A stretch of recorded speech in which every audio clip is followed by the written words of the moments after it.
went about it a little differently. I was really thinking about it, and I thought about the different projects that we've heard of so far.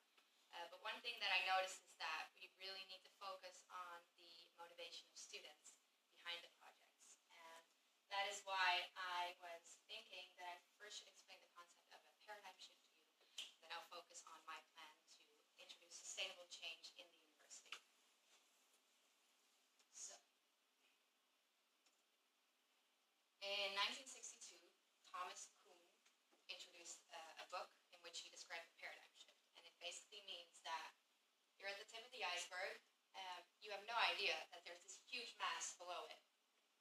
And then when you really take a look at the greater picture, you see that there's a whole new world that you had no idea. So it's about this new framework that people are introduced to after they have learned of new information.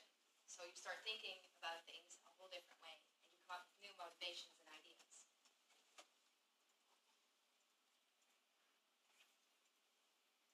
So how to bring about a paradigm shift? It's where you are given new ideas and you start thinking of things a different way. There's a sudden realization that things can be different.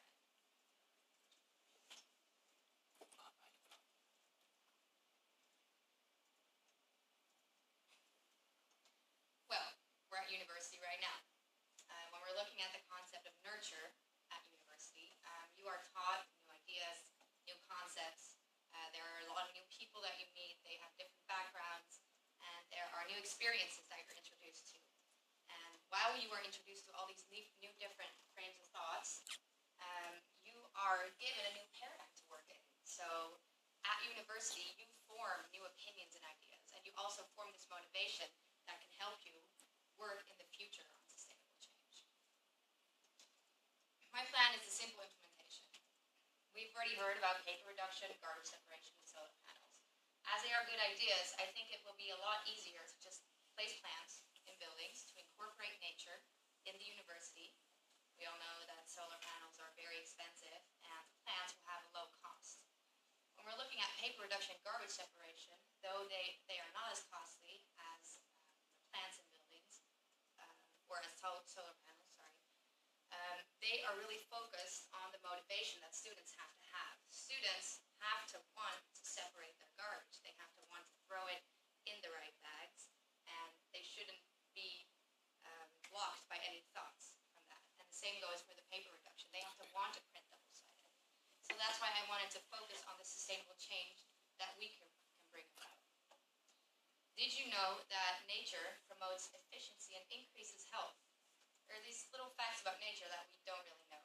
Research by Rachel Kaplan has shown that when workers in offices look outside their windows and see plants and trees, they are more efficient in their working. And when children are exposed while they are playing outside to nature, their time span of attention increases. So while they are growing up, they experience positive effects because of nature. The same goes for health. If people are in a hospital and they look outside their window, they recover more swiftly and more quickly when they're recovering from surgery. And this was research that was introduced by Robert Ulrich.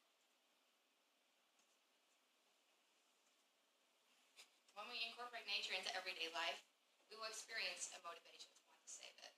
We don't have to start immediately with a large implementation of nature, but we can start off small. And once people are introduced to it more frequently, they will start to be motivated to preserve it. Change, I believe, has to come from within. And it's not that you want to change necessarily, but you have to feel this change within yourself. Then you will be motivated to want to preserve nature. It's like an apple changing to an orange inside. That's the picture that I used. You have to change your thought process, and you have to change the way that your life is conducted on the outside. So it's a long process, and the paradigm shift is not something where you suddenly think, oh, the swans are white, and then you see a black swan. That's not exactly how it is. It's a big process, and it's very large, so you have to start thinking of life a whole different way.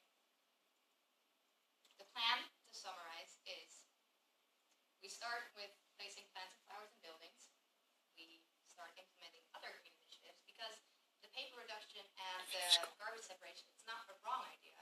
It's a good idea, but we have to want this change before we should implement it.